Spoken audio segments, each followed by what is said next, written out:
नमस्कार साथियों, मेरा नाम है अशोक पांडे और मेरे चैनल जेआईबी विद अशोक पे आपका स्वागत है। तो फ्रेंड्स, आज हम एएफएम में यूनिट 2 का पार्ट 2 करने वाले हैं। एक पार्ट मैंने करवा दिया है आपको, जिसमें हमने आपको बताया था अकाउंटिंग कॉन्सेप्ट क्या होते हैं, अकाउंटिंग कन्वेंशन क्या होते हैं। 3 अकाउंटिंग कॉन्सेप्ट हमने पिछले लेक्चर में ही कवर कर दिया था। बाकी जो बचते हैं वो इसमें हम कवर करने वाले हैं। ठीक है, तो इस लेक्चर में फ्रेंड्स हम देखने वाले हैं रियलाइजेशन कॉन्सेप्ट क्या होता है, डुअल एस्पेक्ट कॉन्सेप्ट क्या होता है, हिस्टोरिकल रिकॉर्ड कॉन्सेप्ट क्या होता है, गोइंग कंसर्न, मैचिंग, ये सारे कॉन्सेप्ट हम समझेंगे। अकाउंटिंग पीरियड कॉन्सेप्ट भी समझेंगे यहाँ पर। ठीक है, उसके बाद में 4 कन्वेंशन होते हैं, convention of conservatism, full disclosure, materiality और कंसिस्टेंसी। ये भी हम इसी लेक्चर में ही पूरा कवर करने वाले हैं।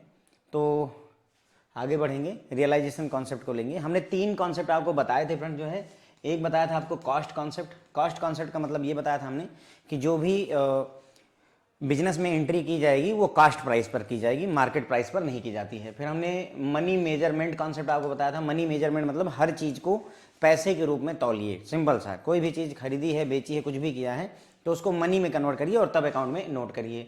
और बिजनेस एंटिटी कॉन्सेप्ट हमने सीखा था। बिजनेस एंटिटी कॉन्सेप्ट तीसरा कॉन्सेप्ट था। बिजनेस एंटिटी कॉन्सेप्ट कहता है कि बिजनेस मैन और बिजनेस अलग होते हैं, प्रोप्राइटर और बिजनेस अलग होते हैं, बिजनेस ओनर और बिजनेस अलग होता है। ये कॉन्सेप्ट हमें तीनों में हमने ये सारी चीजें देख ली थी। यहां पर हम रियलाइजेशन कॉन्सेप्ट की बात करेंगे कि रियलाइज करना। कहते नहीं, रियलाइज हुआ, अब जाकर के मुझे रियलाइज हुआ कि मेरे साथ गलत हो रहा है। तो उसी तरीके से जब तुम्हें पैसे मिल जाएं, दैट इज रियलाइजेशन एक तरीके से। ठीक है, तो रियलाइजेशन कॉन्सेप्ट क्या कहता है? This concept tell us when is the revenue treated as realised और अर्न। रेवेन्यू को कब हम मानेंगे कि हमने उसे रियलाइज कर लिया है, हमने उसे कमा लिया है, कब मानेंगे? तो ये रियलाइजेशन कॉन्सेप्ट आपको बताता है कि ये कब मानेंगे। जैसे हमने किसी को पैसे सामान बेच दिया, ठीक है, उधार पे बेच दिया, तो क्या हमने रेवेन्यू अर्न किया? नहीं। रियलाइजेशन कॉन्सेप्ट बनता है जब तुमको वो पैसे देगा, 5,000 रुपये उधार दे दिए, सामान 5,000 रुपये उधार पे दे दिए, जब वो 5,000 तुमको देगा तब हम ये मानेंगे कि हाँ, हमारा ये रेवेन्यू रियलाइज हुआ है। क्लियर हो जाती बात? तो it is treated as realised और earn on the date when the property in the goods passes to the buyer and he becomes legally liable to pay for the goods। तो इनकी definition के हिसाब से क्या है? जब कोई गुड्स आप जो है दे देते हैं किसी बायर को और बायर जो है लीगली लाइबल हो जाता है गुड्स के प्राइस को पे करने के लिए, तो ये माना जाता है कि हाँ, हमने जो अपना रेवेन्यू है उसे रियलाइज कर लिया है, उसे अर्न कर लिया है। ठीक है, पहली जो चैप्टर नंबर 2 का पार्ट 1 मैंने आपको पढ़ाया था, आप लोगों ने बताया नहीं फ्रेंड्स उसमें कैसा रिव्यू रहा है। ज़्यादातर कमेंट इसी बात के हैं कि सर सिलेबस कवर कर दीजिए। कैसी हैं क्लासेस, थोड़ा सा इस बारे में भी 2-4 लाइनें प्लीज़ लिखिए। आइडिया लगता है अपने को कि हाँ, मुझे इम्प्रूवमेंट की ज़रूरत है। क्या मैं ज़्यादा डिटेल में पढ़ा रहा हूँ, आप शॉर्ट चाहते हैं? क्या है आपकी फरमाइशें, मतलब क्या है आपकी ज़रूरतें? क्योंकि आपने पहले दूसरे चैनल्स पर भी पढ़ा होगा, शायद नहीं पढ़ा है तो कोई बात नहीं, आप नए हैं तो भी चलेगा, लेकिन जो आपके अनुभव हैं उसे प्लीज़ शेयर करें मेरे साथ में, ताकि मैं उसी हिसाब से चेंजेस कर सकूं फ्रेंड्स। ओके, मैं अपनी तरफ से जो मेरा दिमाग कहता है आईआईबीएफ के पॉइंट ऑफ व्यू से सोच करके आपके लिए वीडियोज बना करके लाता हूँ, और कोशिश यही रहती है कि आपका समय वेस्ट ना हो। जितनी देर रहता हूँ आपके सामने उतनी देर मैं आपको पढ़ाता ही रहता हूँ, मैं अपना एडवर्टीजमेंट और ये सब नहीं करता। तो यहाँ पर मेरी आपसे सिर्फ यही रिक्वेस्ट रहेगी कि थोड़ा सा 2-4 लाइनें लिखें, अगर आपको अच्छा लग रहा है, खराब लग रहा है, जो भी आपका मन करता है कि सर ये चेंज की जरूरत है, जो भी आप बोलेंगे, the boss is always right के हिसाब से कस्टमर देवता होता है और हम देवता के हिसाब से ही चलते हैं, तो आपकी बातों को यहाँ पर अडॉप्ट किया जाएगा। मैं अपनी तरफ से कोई कसर नहीं छोड़ता, इतना मैं आपको श्योर करके देता हूँ, क्योंकि 1 घंटे में शायद ही किसी ने, मैं इसके 3 पार्ट लेकर आ रहा हूँ, आपको हार्डली जो है 45 मिनट में पूरा चैप्टर डिलीवर कर दिया जाता है, जर्नली यही करते हैं। लेकिन डिलीवर तो कर दिया जाता है सर, लेकिन जब आप एग्जामिनेशन हॉल में पहुंचते हैं और वहां पर क्वेश्चन बनते हैं जो जिन्हें हमने स्किप कर दिया है, जैसे no future income is considered, हम फ्यूचर की कमाई को कंसीडर नहीं करते, ये कौन से कॉन्सेप्ट के तहत आता है? अब वहां पर एकदम आप ब्लैंक हो जाते हैं। रियलाइजेशन कॉन्सेप्ट के तहत आता है, क्योंकि फ्यूचर की कमाई अभी रियलाइज नहीं हुई है, भविष्य की कमाई रियलाइज नहीं हुई है, इसलिए हम उसे नोट नहीं कर सकते। ये क्या बोलता है? रियलाइजेशन कॉन्सेप्ट बोलता है। तो क्वेश्चन यहां से उठते हैं, वहां से नहीं। देखो, cost concept, business entity concept, ये तो जर्नल हो चुका है, आईआईबीएफ थक चुका है हमसे क्वेश्चन पूछ पूछ के। अब वो क्या करता है? साइड के क्वेश्चन पूछता है, साइड के क्वेश्चन ज्यादा, जहां आप कंफ्यूज होते हैं। ओके, तो वही मैं बता रहा हूं कि आप एक बार देखिए, थोड़ा सा रिव्यू वगैरह करिए, लाइक वगैरह अगर आप कर सकते हैं तो बेहतर रहेगा मेरे लिए। ठीक है, बाकी आपकी मर्जी पर है, पूरी तरह से आप आजाद हैं। तो हम यहाँ पर एप्लीकेशन देख रहे हैं रियलाइजेशन कॉन्सेप्ट की, कोई भी फ्यूचर इनकम को हम यहाँ पर कंसीडर नहीं करते हैं। Goods sold on approval will not be included in the sales but taken at the cost only. देखिए गुड्स सोल्ड ऑन अप्रूवल क्या होता है, सेल्स एंड अप्रूवल बेसिस का कॉन्सेप्ट ये होता है फ्रेंड्स, पहले इस्तेमाल करें फिर विश्वास करें। घड़ी डिटर्जेंट कहता है कि घर ले जाइए, ऐसा करिए हमारी जो है 20 बट्टी साबुन की उठा ले जाइए, 20 साबुन उठा ले जाइए, इसको रगड़िए, खूब अच्छे से इस्तेमाल करिए, और जब आपको लगे कि ये प्रोडक्ट अच्छा है तो आप परचेजिंग करिए, अदरवाइज हमको लौटा दीजिए। That is sale on approval basis. ठीक है, तो sale on approval basis is business arrangement wherein an individual or company who is interested in the purchasing a specific item is allowed to use the item for a given period, a given length of time, period of time। तो ये एक ऐसा arrangement है, इसमें जो व्यक्ति interested है हमारा सामान खरीदने के लिए, उसको हम सर्टेन टाइम पीरियड के लिए वो सामान दे देते हैं। ठीक है, अलाउ करते हैं, भैया ले जाओ, जो है यूज करो। At the end of that time if individual is satisfied with the item they agree to purchase it. अगर उनको लगता है कि हाँ ठीक है, चीजें अच्छी हैं, तो खरीदा जाता है, अदरवाइज नहीं खरीदा जाता। क्या होता है, कई सारी कंपनियां बोलती हैं, आते हैं लोग बोलते हैं कि हमारी कंपनी का प्रचार है, हम सैंपल लेकर आए हैं आपके लिए, सैंपल है, इस्तेमाल करिए, हमें पैसे मत दीजिए, आप इसे यूज करिए।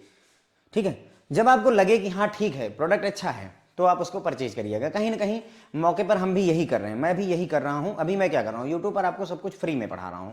क्या कर रहा हूं मैं, सैंपल आपको प्रेजेंट कर रहा हूं। मैं क्या करने की कोशिश कर रहा हूं, सेल्स ऑन अप्रूवल बेसिस पर करने की कोशिश कर रहा हूं। अभी मैं कुछ बेच नहीं रहा हूं आपका, पहले आप मेरा प्रोडक्ट देखिए, समझिए, चीजों को इस्तेमाल करिए, फायदे देखिए उसके, जब आपको लगे कि फायदा हो रहा है तब उसको परचेज करिए। That is sales on approval basis.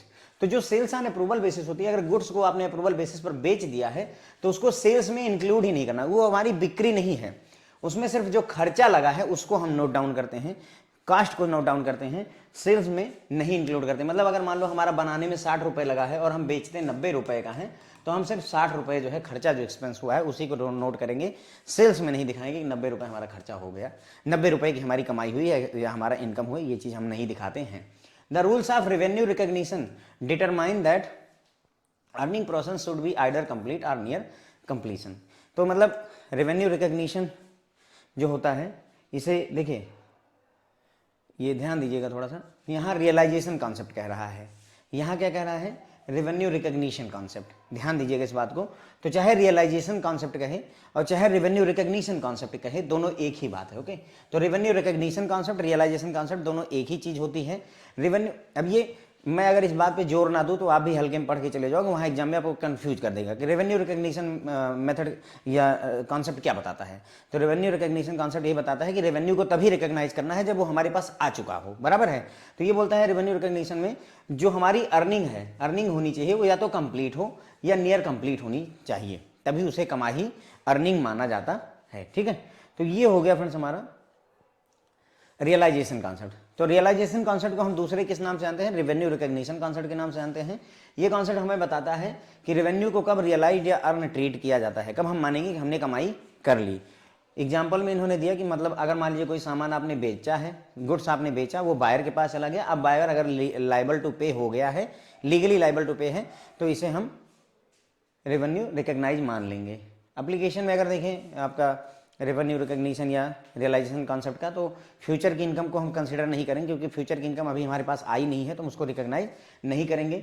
Goods अगर अप्रूवल बेसिस पर बेचा गया है तो उसको कास्ट प्राइस पर लेंगे, सेल्स में नहीं इंक्लूड करते हैं। रेवेन्यू रिकॉग्निशन का जो रूल है या रियलाइजेशन का जो रूल है, उसमें अर्निंग को कंप्लीट या नियर कंप्लीट होना चाहिए। ठीक है, सेल्स ऑन अप्रूवल बेसिस पूरी कहानी आपको समझा दी। अगला कॉन्सेप्ट लेंगे। ठीक है, तो रियलाइजेशन कॉन्सेप्ट क्या बताता है कि कब हम ये मानेंगे कि हमारी अर्निंग हुई है, कब हमने रेवेन्यू अर्न कर लिया है, ये हमें बताता है रेवेन्यू रिकॉग्निशन मॉडल। ठीक है, या realisation concept. Dual aspect concept, dual मतलब दो होता है, एस्पेक्ट मतलब दो पक्ष, किसी भी ट्रांजेक्शन के दो पक्ष होते हैं। तो this concept explain that every transaction has double effect. Her transaction के दो जगह प्रभाव पड़ते हैं, एक होता है डेबिट और दूसरा होता है क्रेडिट। न्यूटन का थर्ड लॉ जैसे है, हर क्रिया की एक अपोजिट प्रक्रिया होती है, उसी तरीके से हर एक ट्रांजैक्शन में दो एस्पेक्ट जुड़े हुए होते हैं, एक तरफ डेबिट होगा, एक तरफ क्रेडिट होगा। आपके खाते में पैसा आया तो आपका खाता क्रेडिट हुआ, किसी न किसी के खाते से आया होगा तो उसका खाता डेबिट हुआ। ठीक है, यही पूरा फंडा चलता रहता है। उसके बाद में एग्जाम्पल इन्होंने दिया हुआ है, एक्स एक बंदा है, उसने एक बिजनेस स्टार्ट किया है 50,000 रुपये डाल करके। ठीक है, तो 50,000 रुपये अगर उसने डाले हैं तो ये 50,000 रुपये क्या कहलाएगी, कैपिटल क्या कहलाएगी? पूंजी, बराबर है। पिछले लेक्चर में हमने ये बात देखी थी, 50,000 रुपये पूंजी कहलाएगी। पूंजी क्या होती है? लाइबिलिटी होती है। क्या होती है? लाइबिलिटी होती है, सर पे बोझा होता है, बिजनेस के सर पे बोझ है, इसलिए लाइबिलिटी कहते हैं, बिजनेसमैन के लिए नहीं, है ना। अब 50,000 रुपये की लाइबिलिटी बन गई हमारी कैपिटल के पूंजी के रूप में, और 50,000 रुपये हमारे पास एसेट भी क्रिएट हो गया।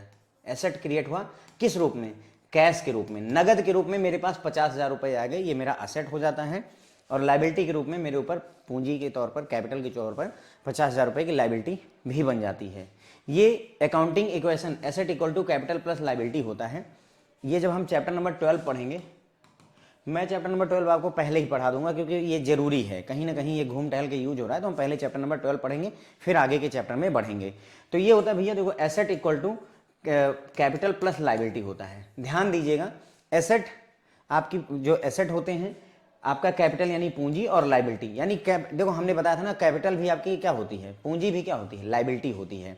तो यानी इस तरफ ये दोनों लाइबिलिटी हैं, ये पूरा पूरा एसेट है। तो यानी एक तरीके से देखा जाए एसेट इक्वल टू लाइबिलिटी होता है, लेकिन इसी को थोड़ा बाइफरकेट कर दिया कि भाई asset equal to liability plus capital दोनों ले लेते हैं, ठीक है। अब देखो, अगर इस बात पे हम इसको उतारें, asset equal to capital plus liability, मैंने आपको बताया एसेट कितने के बने? 50,000 रुपये के हमारे एसेट बने। कैसे बने सर? 50,000 रुपये जो नगद आया बिजनेस में, वो एसेट है मेरा।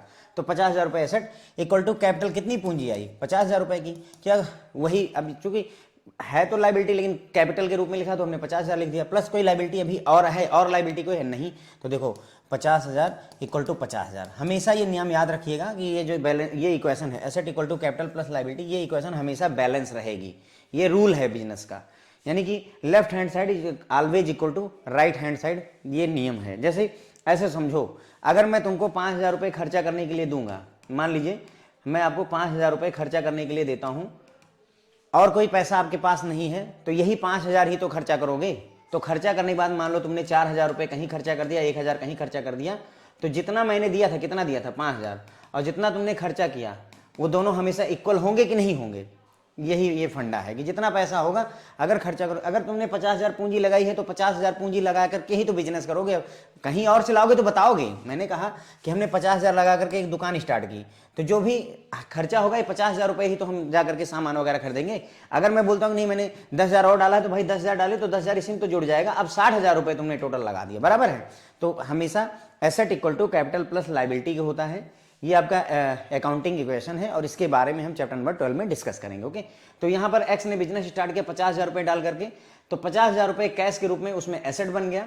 ये अभी आपको समझ नहीं आ रहा कि एसेट कैसे बन गया, क्या हो रहा है, चैप्टर नंबर 12 में डिस्कस करेंगे, फिर आपको एकदम समझ में आ जाएगा हो क्या रहा है, ठीक है।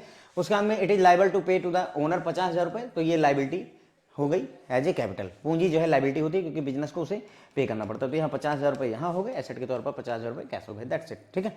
तो ये हो गया डुअल एस्पेक्ट कॉन्सेप्ट। अब अगर आप देखें तो मैं बस केवल यही आपको डुअल एस्पेक्ट पर ही नहीं सिखा करके निकल गया, मैंने आपको थोड़ा बहुत अकाउंटिंग इक्वेशन भी सिखाने का प्रयास किया, हल्का सा एक्स्ट्रा चीज़ है। अब इसका असर ये होगा सर कि आपको थोड़ा टाइम लगेगा, ठीक है। तो डुअल एस्पेक्ट में अगर देखें तो ये कॉन्सेप्ट बताता है कि हर एक बिजनेस ट्रांजैक्शन जितनी भी होती है उसमें डबल इफेक्ट होते हैं, दो साइड प्रभावित होते हैं, एक डेबिट साइड और दूसरा क्रेडिट होता है, ठीक है। उदाहरण के लिए हमने आपको बताया कि 50,000 रुपये लगा करके आपने बिजनेस स्टार्ट किया, तो बिजनेस में कैश आया, 50,000 रुपये का एसेट बना कैश के रूप में, और 50,000 रुपये की पूंजी आ गई, वो लाइबिलिटी के तौर पर कैपिटल हो गया। हर एक ट्रांजैक्शन के दो एस्पेक्ट होते हैं, ये कौन बताता है? Dual aspect concept. और accounting equation asset equal to capital plus liability भी डुअल एस्पेक्ट कॉन्सेप्ट के तहत ही आती है, डुअल एस्पेक्ट कॉन्सेप्ट को ही ये कंसिडर करके चलती है, ठीक है। हिस्टोरिकल रिकॉर्ड कॉन्सेप्ट क्या होता है भाई? हिस्टोरिकल रिकॉर्ड कॉन्सेप्ट कह लीजिए, कास्ट कॉन्सेप्ट शायद कहीं ना कहीं सेम ही है। हिस्टोरिकल रिकॉर्ड कॉन्सेप्ट क्या होता है? In account usually past happenings are recorded, this is based on assumption of realisation, ठीक है। तो बोल रहे हैं कि अकाउंट की बुक में हम जो है पास्ट हैपनिंग जो पहले हो चुका है उसी चीज को नोट करते हैं, फ्यूचर का तो नोट कर ही नहीं सकते। मुझे 10 लाख रुपए का फायदा होने वाला है, इसको हम बिजनेस में अनरियलाइज्ड गेन को हम इग्नोर करते हैं, ध्यान कीजिए, अनरियलाइज्ड गेन्स आर इग्नोर्ड, ये बात कर चुके हैं, राइट। तो वही है, या फ्यूचर की अर्निंग को हम इग्नोर करते हैं, तो पास्ट की हैपनिंग को हम नोट डाउन करते हैं, और ये एजम्पशन पर होता है कि रियलाइजेशन, जो चीज मिल चुकी है, जो रियलाइज कर चुके हो, अभी हमने कॉन्सेप्ट ऑफ रियलाइजेशन देखा था, रियलाइज कर चुके हो, जो पैसा कमा चुके हो, उसी को हम नोट डाउन करते हैं। Future happenings are not recorded, future की हैपनिंग को हम नोट डाउन नहीं करते हैं। Accounting involves the recording of business transactions that have taken place, accounting में हम उन्हीं बिजनेस ट्रांजैक्शन को नोट डाउन करते हैं जो ऑलरेडी हो चुकी हैं, टेकन प्लेस। एक एग्जांपल इन्होंने दिया कि एक बिजनेस एक ट्रेडर ने एक बिजनेस प्रीमाइसेस खरीदी है 5 लाख रुपए की, ठीक है, एक बिजनेस यानी एक दुकान खरीद ली मान लो 5 लाख रुपए की एक ट्रेडर ने। अमाउंट जो था 5 लाख रुपए वो पे कर दिया गया है वेंडर को, और बिजनेस ने उस प्लेस को एक्वायर कर लिया है, यानी अब उस दुकान पर उसका कब्जा हो चुका है। Now this transaction can be recorded in the books, क्योंकि ये ट्रांजेक्शन हो चुकी है, 5 लाख दिया जा चुका है, जमीन हमें या दुकान हमें मिल चुकी है, अब इसे हम अकाउंट में नोट डाउन करेंगे। यही होता है हिस्टोरिकल रिकॉर्ड कॉन्सेप्ट, यानी कि हम क्या करते हैं, पास्ट की चीजें जो हो चुका है उसी को ही नोट डाउन करते हैं, फ्यूचर का नहीं नोट डाउन करते हैं। हमने किसी को 10,000 रुपये दे दिया एडवांस में कि चलो तुमसे हम जो है दुकान उधार, मतलब दुकान तुम्हारे साथ में हम दुकान रखेंगे, उसके लिए 10,000 पगड़ी दे दी, एडवांस दे दिया, तो उसको हम नोट डाउन नहीं करेंगे। जो चीज़ें हो चुकी हैं उन्हीं को हम बिजनेस में नोट डाउन करेंगे। आगे चल करके जब हम जर्नल एंट्री वगैरह करेंगे फ्रेंड्स, वहाँ पर ये सारे कॉन्सेप्ट आपको रिकॉल करने पड़ेंगे, जरूरत पड़ेगी इन चीज़ों, क्योंकि the business transactions are recorded as and when they take place date wise. Business transaction कैसे नोट डाउन की जाती हैं, as and when they take place, जब वो होती हैं उसी समय डेट वाइज, 1 तारीख को इतना खर्चा किया, 2 को इतना, 3 तारीख को इतना, 4 तारीख को इतना, 5 तारीख को इतना खर्चा लिखते हुए चले जाते हैं। This lead to the preparation of historical record of all transaction. अब इसकी वजह से क्या होता है, हिस्टोरिकल रिकॉर्ड सभी ट्रांजेक्शंस का बन जाता है। इसकी वजह से क्या होता है, हर एक ट्रांजेक्शन का हिस्टोरिकल रिकॉर्ड बन जाता है। Future transactions can hardly be identified and measured accurately. Future के ट्रांजेक्शन को हम हार्डली आइडेंटिफाई और मेजर कर सकते हैं एक्यूरेटली, है ना। फ्यूचर में हमें पता ही नहीं है कितना फायदा होने वाला, हमें क्या पता, आज रिलायंस का शेयर 100 रुपए का है, कल कितने का होगा हमें क्या पता, ठीक है ना।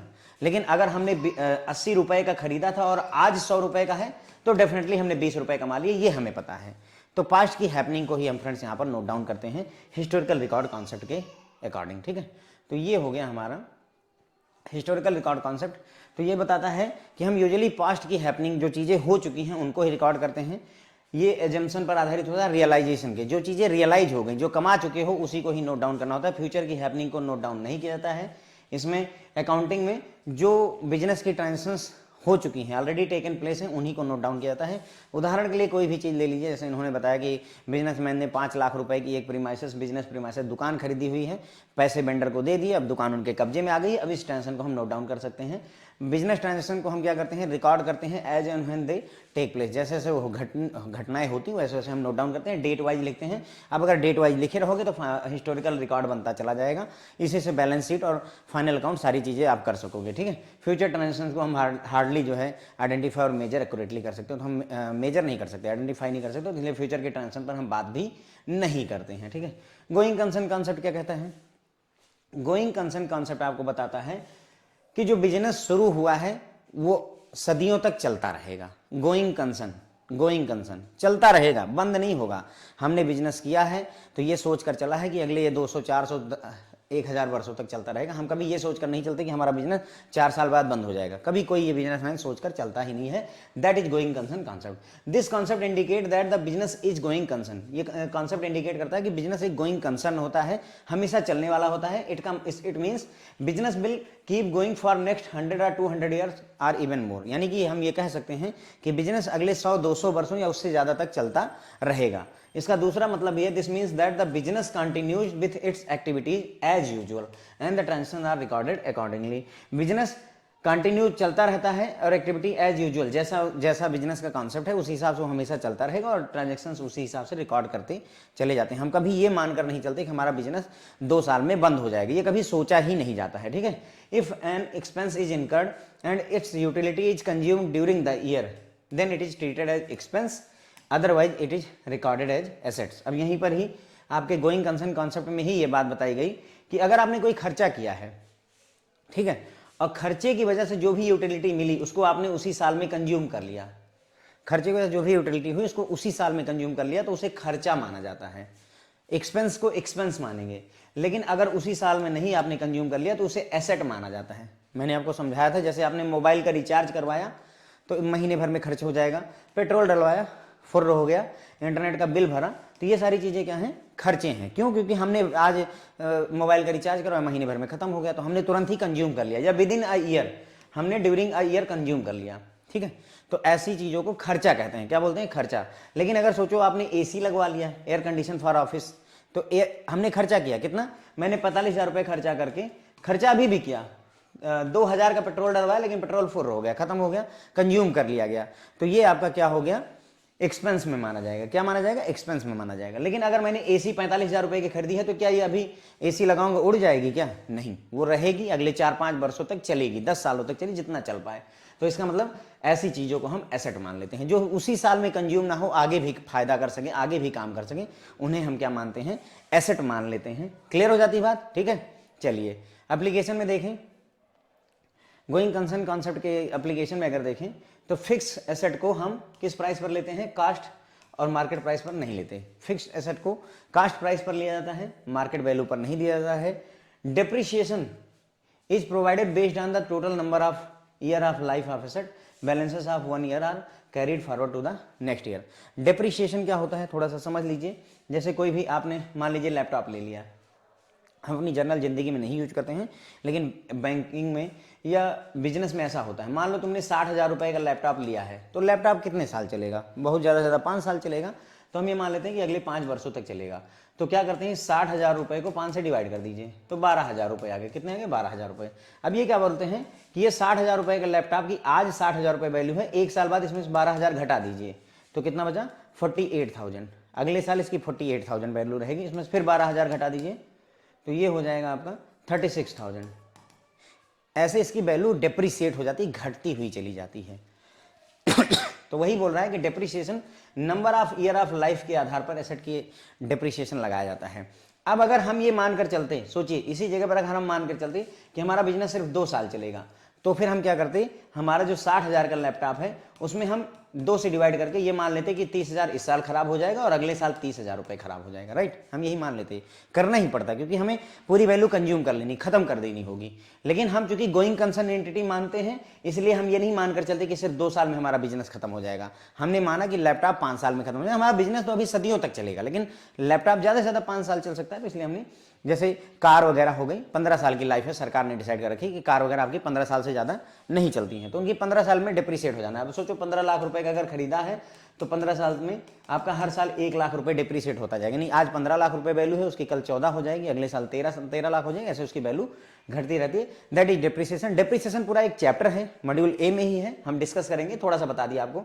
रिजर्व्स एंड प्रोविजन, और ये जो कह रहा है कि balance of 1 year are carried forward to the next year, मैंने वही बताया था कि 60,000 रुपए में से 12,000 रुपए घटाया, कितना आया? 48,000 रुपए। तो ये 48,000 रुपए बैलेंस अगले साल फॉरवर्ड कर लिया जाता है, कैरी फॉरवर्ड कर लिया जाता है, अगले साल ले लिया जाता है। गोइंग कंसर्न एंटिटी ही बताती है कि reserve and provisions are created for any future liability. भविष्य में अगर कोई लायबिलिटी बनने वाली है तो उसके लिए प्रोविजन किए जाते हैं, उसके लिए रिजर्व बनाए जाते हैं। जैसे एनपीए की प्रोविजनिंग की जाती है। एनपीए क्या होता है, एनपीए की प्रोविजनिंग क्या होती है, पूरा कहानी समझने का मुद्दा है। जो खाता बैड अकाउंट में बदल जाता है, पैसे नहीं आ रहे होते, उसे एनपीए अकाउंट कहा जाता है। और एनपीए अकाउंट में अपने आप को बचाने के लिए बैंक क्या करता है, सर्टेन परसेंटेज अमाउंट अलग रखता है। मान लो 100 रुपए का तुमने लोन दिया हुआ है, तो आरबीआई बोलता है कि अगर 100 रुपए का लोन लिया है और तुम्हारा अकाउंट एनपीए हो गया है, तो ऐसा करो तुम 2 रुपए अलग रख लो। अब 2 रुपए कहाँ से आएंगे? अपने प्रॉफिट लॉस से निकाल करके 2 रुपए अलग रख लो। ये जो 2 रुपए तुमने अलग रखे, इसी को ही प्रोविजनिंग कह देते हैं। जैसे जैसे एनपीए का समय बीतता जाएगा, एनपीए आगे सब स्टैंडर्ड में बदलता है, फिर डाउटफुल में बदलता है, डाउटफुल 2, 3 में बदलता है। जैसे जैसे ये बदलता जाएगा वैसे वैसे यहाँ और रुपए रखने पड़ेंगे। पहले 2 रुपए रखे थे, अब आरबीआई बोलेगा 80 रुपए रख लो। थोड़ा और समय बीता तो आरबीआई बोलेगा पूरे के पूरे 100 रुपए रखो। लोन तो डूब गया, कस्टमर तो लेके भाग ही गया, बात ही खत्म। 100 रुपए अपने प्रॉफिट लॉस से लगा करके हमें प्रोविजन करके रखना पड़ता है। क्यों कर रहे हैं? ताकि फ्यूचर में अगर कोई लायबिलिटी बनती है, कल को हमारे ऊपर 100 रुपए की लायबिलिटी जो बनेगी, इसको हम भरपूरी, मतलब हम इसको भरपाई कर सकें। ठीक है, भरपाई कर सकें। क्यों करते हैं सर? क्योंकि अगर ऐसा नहीं होगा तो बैंक डूब जाएगा। सर बैंक डूब कैसे जाएगा? जितने भी लोन हो गए, सोचो कि जो है हमारे 10,000 करोड़ रुपए का लोन एनपीए हो चुका है, 10,000 करोड़ रुपए डूब चुके हैं। तो 10,000 करोड़ अगर हमने इसके लिए प्रोविजन ना करके रखा होगा, हम और जगहों पर खर्चा करेंगे तो हम 10,000 करोड़ से कमजोर हो जाएंगे। ठीक है, तो ये इसीलिए प्रोविजन किया जाता है। ठीक है, उसके बाद में आपकी फ्यूचर लायबिलिटी के तौर पर गवर्नमेंट एम्प्लॉय की पेंशन वगैरह के लिए अगर एप्लीकेशन है कि पेंशन हमें देनी है, ठीक है, अभी पेंशन देनी है, तो उसके लिए भी कहीं ना कहीं एक फ्यूचर लायबिलिटी है कि हाँ इस महीने के आखिरी में सैलरी देनी है, वो भी एक फ्यूचर लायबिलिटी। इन सब के लिए प्रोविजनिंग वगैरह कर दी जाती है। ठीक है, फिर deferred revenue expenditure are written off over a number of year. Deferred revenue जो एक्सपेंडिचर होते हैं उनको राइट ऑफ किया जाता है। राइट ऑफ क्या होता है? राइट ऑफ करना, खत्म करना। जैसे सोचो हमने क्या किया, अपने दोस्त को 5,000 रुपये उधार दिया, ठीक है, उस दोस्त को हम फ़ोन कर करके थक गए, कम वक्त जो है फ़ोन हमारा पैसा ही नहीं लौटा रहा है, 1 साल बीत गए, 2 साल बीत गए, 4 साल बीत गए, फिर हमने कहा अरे यार कितनी बार फ़ोन करेंगे, ऐसा करते इसको हटाओ, मिटा दो, डायरीज काटो, मिलना ही नहीं है, राइट ऑफ कर दिया। क्या किया आपने? राइट ऑफ कर दिया।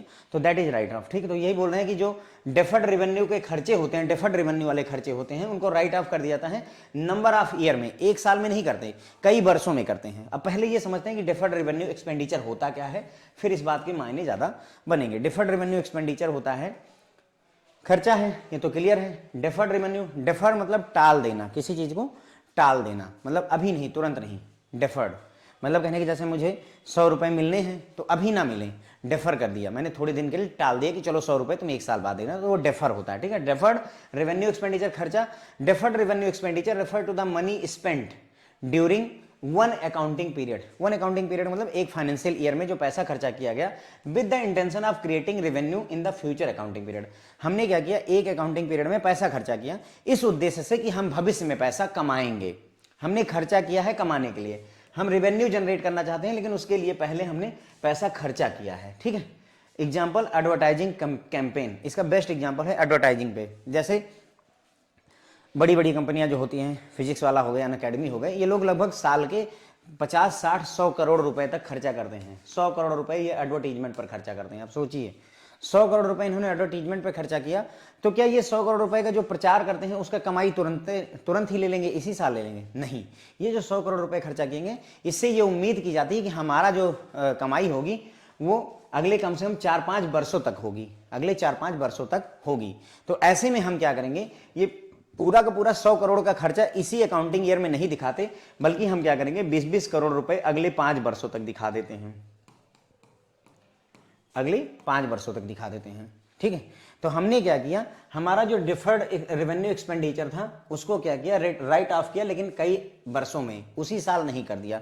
फायदा कहां होता है सर, ये इतना ज्यादा मगजमारी क्यों? 100 करोड़ रुपए खर्चा किया, इसी साल दिखा दीजिए। देखिए होता क्या है, जैसे हमें इनकम टैक्स भरना होता है या किसी कंपनी को इनकम टैक्स भरना होता है। अब सोचो तुमने जो है मान लो 1 करोड़ रुपए कमाए, ठीक है, कितना कमाया? 1 करोड़, और तुमने मान लो 80 लाख रुपए का खर्चा दिखा दिया, तो तुम्हें कितने रुपए का इनकम टैक्स देना पड़ेगा? 20 लाख रुपए के ऊपर इनकम टैक्स देना पड़ेगा। ठीक है, लेकिन अब सोचो तुमने 1 करोड़ रुपए कमाया, ठीक है, और खर्चा तुमने मान लो 2 करोड़ कर दिया, मान लेते हैं 2 करोड़ का, तो अब अगर 2 करोड़ रुपए दिखा दोगे तो तुम्हारा ये लॉस हो जाएगा। लेकिन लॉस पे इनकम टैक्स नहीं देना है, पर सरकार जो है, मतलब हमारे लिए बुद्धिमानी ये है कि हम इस 2 करोड़ के खर्चे को, जो हमने ये खर्चा किया है 2 करोड़ एडवर्टीजमेंट पर, हम इसमें से क्या करेंगे, 1 करोड़ में से हमने 50 लाख रुपए दिखा दिया कि केवल हमारा उस पर 50 लाख रुपए का इस पे खर्चा हुआ एडवर्टीजमेंट पर, तो हमारा टोटल इनकम कितनी हुई? 50 लाख रुपए। ठीक है, अब अगले साल आ गए, अगले साल मान लो हमने 2 करोड़ रुपए कमाया, 2 करोड़ कमाया, और मैंने खर्चा कितना दिखाया है? सिर्फ 50 लाख रुपए खर्चा किया। 2 करोड़ रुपए का उसमें एडवर्टीजमेंट में खर्चा था, लेकिन 50 लाख दिखाया था, तो अभी भी मेरे पास 1.5 करोड़ रुपए है। मैं करता हूं अगले साल मैंने फिर 1 करोड़ रुपए खर्चा दिखा दिया, तो अब इस साल फिर मेरी कमाई कितनी हुई? 1 करोड़। 1 करोड़ पर इनकम टैक्स देना है। अगले साल मेरी मान लो 60 लाख रुपए की कमाई हुई, अभी भी मेरे पास में 50 लाख बचे हैं, क्योंकि पहले साल 50 लाख खर्चा कर दिया, 1 करोड़ दूसरे साल खर्चा कर दिया, अभी भी 50 लाख रुपए बचे हैं। तो अगले साल मैं 50 लाख रुपए फिर खर्चा दिखा दूंगा, तो मुझे 10 लाख रुपए पर इनकम टैक्स देना पड़ेगा। अब अगर सोचो ये सारा का सारा यही लॉस दिखा देते हैं, तो ये जो यहाँ 60 लाख रुपए की इनकम हुई है, इस 60 लाख रुपए पर इनकम टैक्स देना पड़ता। क्यों? क्योंकि तुम तो ये दिखा चुके ना सरकार को कि सर हमने जो है 2 करोड़ रुपए खर्च कर दिया, तो वो लॉस दिखा दिया, लेकिन लॉस का आपको फायदा इनकम टैक्स में नहीं मिलेगा। तो बेहतर है कि हम उसको बाइफर्केट कर दें, 50 लाख रुपए यहां दिखाते, तो अब 50 लाख यहां दिखाने का फायदा ये होगा कि हमको सिर्फ 10 लाख रुपए इनकम टैक्स देना है। साल भर की कमाई 10 लाख है तो इनकम टैक्स बहुत कम है, 60 लाख है तो बहुत ज्यादा होगा। थोड़ा सा मैंने समझाने का प्रयास किया है, बहुत ज्यादा ये मुद्दा डिटेल का है, लेकिन हम थोड़ा थोड़ा टच कर ले रहे हैं ताकि चीजें आपको एकदम आउट ऑफ द ब्लू नहीं रहना चाहिए। आउट ऑफ द ब्लू आप कुछ कर नहीं पाएंगे। अच्छा, अब मैं ऐसे बोल के चला जाता, डेफर्ड रेवेन्यू एक्सपेंडिचर को हम राइट ऑफ करते हैं ओवर नंबर ऑफ ईयर, और आप भी समझ लेते तो नहीं मजा आता। अब आपको थोड़ा सा गहराई से बातें समझ में आएंगी। ठीक है, तो गोइंग कंसर्न कॉन्सेप्ट अगर हम देखें तो गोइंग कंसर्न कॉन्सेप्ट ये कहता है कि बिजनेस एक गोइंग कंसर्न होता है, हमेशा चलता रहेगा, अगले 100-200 वर्षों तक चलता रहेगा। बिजनेस एज यूजुअल चलता रहेगा, अकाउंट की ट्रांजेक्शनें एंट्री होती रहेंगी। एक्सपेंसेस जो भी इनकर होते हैं, अगर उनकी यूटिलिटी को उसी साल कंज्यूम कर लोगे तो उसे एक्सपेंस मानोगे, अगर नहीं कर पाते उसी साल तो उसे एसेट मानेंगे। उदाहरण के लिए मोबाइल रिचार्ज, पेट्रोल का खर्चा, इंटरनेट बिल, ठीक है। एसी वाला भी मैंने आपको बताया कि अगर एसी लगवा लिया, फ्रिज, कूलर, वॉशिंग मशीन घर के लिए खरीद लिया तो वो सारे एसेट हो जाते हैं। एप्लीकेशन में हमने देखा गोइंग कंसर्न का फिक्स एसेट को कास्ट वैल्यू पर लेते हैं, फिक्स एसेट को कास्ट वैल्यू पर लेते हैं। ये हमने कास्ट कॉन्सेप्ट में भी सीखा था, ध्यान दीजिए इस लाइन को। कास्ट कॉन्सेप्ट जब हमने पढ़ा तो वहां पर भी ये पहली लाइन थी, ठीक है। डिप्रिसिएशन को हम क्या करते हैं, टोटल नंबर ऑफ ईयर जितनी एसेट की लाइफ होती है उसके हिसाब से डिप्रिसिएशन लगाते हैं, जो बैलेंस बचता है उसको अगले साल लेकर के जाते हैं। रिजर्व और प्रोविजन किए जाते हैं किसके लिए, फ्यूचर लाइबिलिटीज के लिए। क्यों, क्योंकि गोइंग कंसर्न कॉन्सेप्ट यही है भाई कि हमारा बिजनेस हमेशा चलता रहेगा, तो जो भी हमें जो है अगर आगे चल करके कोई फ्यूचर में लायबिलिटी आने वाली तो उसके लिए तैयारी अभी से करनी पड़ेगी। डिफर्ड रेवेन्यू एक्सपेंडिचर क्या होते हैं, ऐसा एक्सपेंडिचर जो इस साल फाइनेंशियल ईयर में किया गया है, इस अकाउंटिंग ईयर में किया गया और इसका फायदा हमें भविष्य में होने वाला है, जैसे एडवर्टाइजमेंट कैंपेन वगैरह में हम इसको यूज करने वाले हैं, ठीक है। एडवर्टाइज किया तो अगर एडवर्टाइज करोगे तो उसमें पैसा तो इसी साल लग जाएगा, लेकिन फायदा आपको कई वर्षों तक मिलता रहता है। डिफर्ड रेवेन्यू एक्सपेंडिचर को हम राइट ऑफ तो करते हैं लेकिन कई वर्षों में करते हैं, एक उसी साल नहीं कर देते हैं। It also helps investor as they can assume the life of the business entity to be infinite. साथ में बिजनेस आपका गोइंग कंसर्न कॉन्सेप्ट इन्वेस्टर को भी फायदा देता है। अगर मैं रिलायंस का शेयर खरीद रहा हूं तो इसी उम्मीद में खरीद रहा हूं कि ये रिलायंस अभी चलती रहेगी। मैं ये सोच लूं कि रिलायंस 5 साल बंद होने वाली है तो मैं उसका शेयर क्यों खरीदूंगा, बराबर बात है। वही कह रहा है कि ये इन्वेस्टर्स को भी हेल्प करता है क्योंकि वो एज्यूम करते हैं कि जो बिजनेस की लाइफ है वो इनफाइनाइट है, अनंत वर्षों तक चलती रहेगी, इसीलिए वो उसमें इन्वेस्ट करते हैं। अगर पता चल जाए कि 2 साल में ये कंपनी बंद होने वाली है तो सब अपना पैसा निकाल करके भागेंगे, यही चीज है, ठीक है। मैचिंग कॉन्सेप्ट क्या होता है, मैचिंग कॉन्सेप्ट देख लेते हैं। तो मैचिंग कॉन्सेप्ट होता है, this concept explain that we have to match the income of the certain period with the expense of that period only. तो ये कॉन्सेप्ट कहता है कि जिस साल में कमाई हुई है उसी साल में खर्चा दिखाना होगा। अगर हमने 1 करोड़ रुपए मान लो इस साल किसी बिजनेस ने कमाया है तो इस 1 करोड़ को कमाने में अगर उसने 80 लाख रुपए की खर्चे किए हैं इस साल, तो इसको इसी साल के इनकम को इसी साल के खर्चे से मैच करवाना है। ये नहीं कि 1 करोड़ रुपए इस साल कमाया है और खर्चा जो किया था पिछले साल किया था 50 लाख का, उसको इससे मैच नहीं करवाना। यानी कहने मतलब इनकम और एक्सपेंसेस एक ही फाइनेंशियल ईयर के, एक ही कैलेंडर ईयर के, एक ही अकाउंटिंग ईयर के मैच किए जाने चाहिए, कुल मिलाकर के ये कॉन्सेप्ट होता है, ठीक है। तो the term matching refers to the close relationship that exist between certain expired cost. मतलब ये बोलते हैं कि मैचिंग जो टर्म है वो रेफर करता है क्या, एक रिलेशनशिप जो होती है किसके बीच में, certain expired cost. Expired cost मतलब जो हमारी खर्च हो गया, एक्सपेंसेस एंड रिवेन्यूज रियलाइज जो हमने अर्निंग की है as a result of incurring those cost. यानी दोज कास्ट मतलब यही वाले एक्सपेंसेस, मतलब कि जो हमने खर्चा किया है और उस खर्चे के बदले में हमने जो कमाई की है, इनके बीच में एक क्लोज रिलेशनशिप होती है। The justification of the matching concept arise from the accounting period concept. Just मतलब मैचिंग कॉन्सेप्ट का जस्टिफिकेशन कहां से आता है, अकाउंटिंग पीरियड कॉन्सेप्ट से। अभी हम अकाउंटिंग पीरियड कॉन्सेप्ट भी देख लेंगे, थोड़ा सा एक लाइन में बता देता हूं। अकाउंटिंग पीरियड कॉन्सेप्ट का मतलब यही होता है कि अकाउंटिंग एक सर्टेन टाइम पीरियड के लिए की जाती है, नॉर्मली एक फाइनेंशियल ईयर के लिए की जाती है, एक कैलेंडर ईयर के लिए की जाती है, ठीक है। अकाउंटिंग हमेशा, बिजनेस तो अरबों मतलब सदियों तक चलता रहेगा, लेकिन क्या हम सदियों तक इंतजार करेंगे कि हमें क्या फायदा हुआ क्या नुकसान हुआ, नहीं। इसीलिए हम क्या करते हैं, 12 महीने का एक चंक उठाते हैं और उसमें अपनी पूरी अकाउंटिंग की प्रक्रिया कंप्लीट कर लेते हैं। मार्च में आपके बैंक की क्लोजिंग क्यों हो रही है, अकाउंटिंग पीरियड कॉन्सेप्ट की वजह से ही हो रही है, ठीक है। अब अकाउंटिंग पीरियड का कॉन्सेप्ट यही कहता है कि भाई पूरे फाइनेंशियल ईयर का डेटा एक साथ लेना है। तो मैचिंग कॉन्सेप्ट भी यही कहता है कि हाँ भैया जितना भी इनकम हुई है और जितना भी एक्सपेंस हुआ है उसको मैच करवाओ इसी फाइनेंशियल ईयर से, ठीक है। यही इन्होंने बोला हुआ है।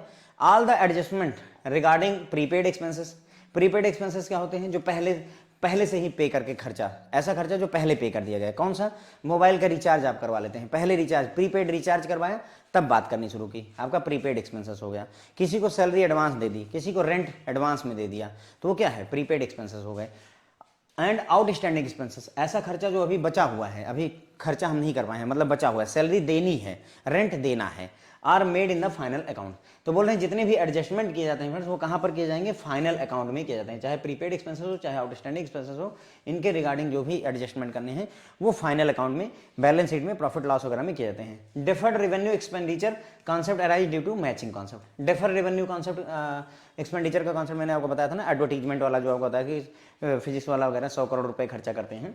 तो डिफर्ड रेवेन्यू एक्सपेंडिचर का कॉन्सेप्ट कहां से आता है, मैचिंग कॉन्सेप्ट की वजह से ही अराइज होता है, ठीक है।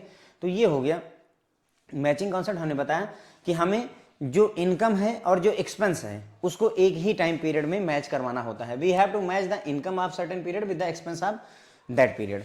उसी साल की इनकम और उसी साल के एक्सपेंस को आपस में मैच करवाना होता है। मैचिंग का मतलब होता है कि जो हमने एक्सपेंस किया है उसकी वजह से जो हमारी अर्निंग हुई है उनको आपस में मैच करना। मैचिंग कॉन्सेप्ट का जस्टिफिकेशन अकाउंटिंग पीरियड कॉन्सेप्ट से आता है। अकाउंटिंग पीरियड का मतलब होता है एक फाइनेंशियल ईयर, ठीक है, एक कैलेंडर ईयर भी हो सकता है। एप्लीकेशन में जितने भी आपके प्रीपेड एक्सपेंसेस हैं, आउटस्टैंडिंग खर्चे हैं, उन सब के लिए एडजस्टमेंट हम कहाँ कर देते हैं, फाइनल अकाउंट में। जो भी खर्चा होता है उसको फाइनल अकाउंट में हम एडजस्ट कर देते हैं। डेफर्ड रेवेन्यू एक्सपेंडिचर का कॉन्सेप्ट कहाँ से आता है, मैचिंग कॉन्सेप्ट से ही आता है। अकाउंटिंग पीरियड कॉन्सेप्ट की बात हुई थी ना यहाँ पर, देखिए अकाउंटिंग पीरियड कॉन्सेप्ट, तो वही हम यहाँ पर अब डिस्कस करने जा रहे हैं। अकाउंटिंग पीरियड कॉन्सेप्ट कोई ज़्यादा डिफिकल्ट नहीं है, बहुत आसान सा है। अकाउंटिंग पीरियड कॉन्सेप्ट का यही मतलब होता है, it is assume that the business will run for long period, therefore accounts for each period are recorded. ये मानकर चलते हैं कि अकाउंट लॉन्ग पीरियड के लिए चलेगा, बिजनेस लंबे समय तक चलने वाला है, तो हम या हमारे इन्वेस्टर 20 साल तक नहीं इंतजार करेंगे, 100 साल तक नहीं इंतजार करेंगे। वो क्या करेंगे, हर एक जो है 12 महीने के एक टाइम पीरियड के अंदर अंदर में अकाउंट की डिटेल चाहते हैं कि कितना इस साल कितना प्रॉफिट या लॉस तुमने कमाया वो हमें बताओ, ठीक है।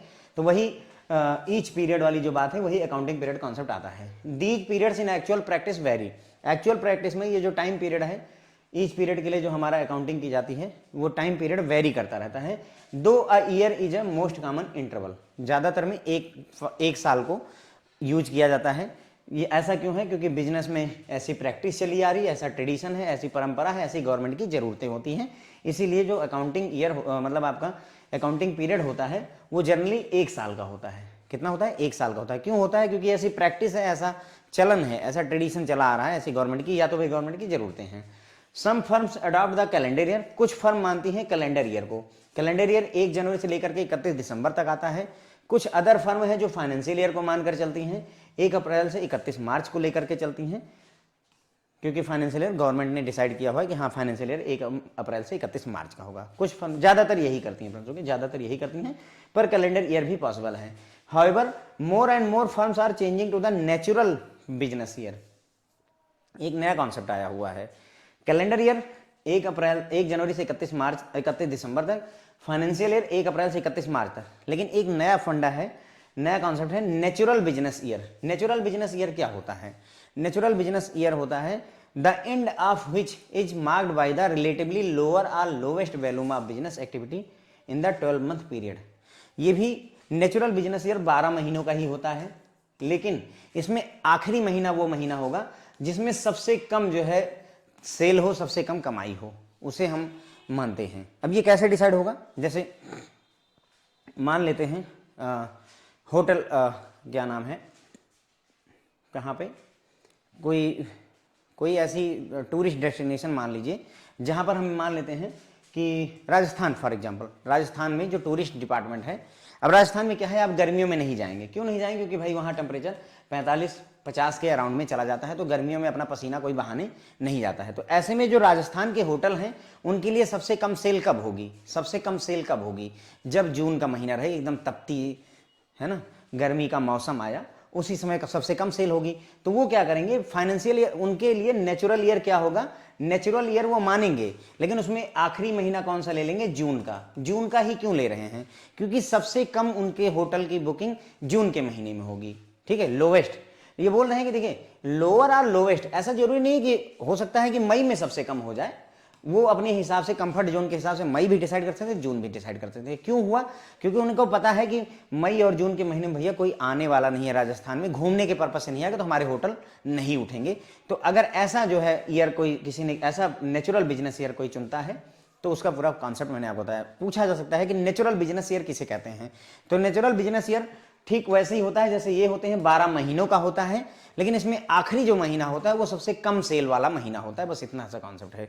सबसे कम बिजनेस एक्टिविटी इस महीने में नोट डाउन की जाती है, जिस महीने में उसी महीने को आखिरी महीना मान लिया जाता है। यानी कि अगर हम राजस्थान के हिसाब से देखें तो वो जून महीने को आखिरी महीना मानेंगे, तो इसका मतलब ये हुआ कि इनका जो है जो नेचुरल ईयर चलेगा जुलाई से लेकर के जून का चलेगा। यानी नेचुरल बिजनेस ईयर जो ये मानेंगे, कहाँ से कहाँ मानेंगे, 1 जुलाई से लेकर के और 30 जून तक का माना करेंगे, ठीक है, 1 जुलाई से 30 जून का। ये बदलता रहेगा, डॉक्टरों के हिसाब से अलग होगा, होटल के हिसाब से अलग होगा, पब और बार के हिसाब से अलग होगा, सबके लिए अलग अलग होगा। मैं एक एग्जांपल आपको होटल राजस्थान के होटलों का दिया है, ये सभी होटलों पर भी लागू नहीं होगा।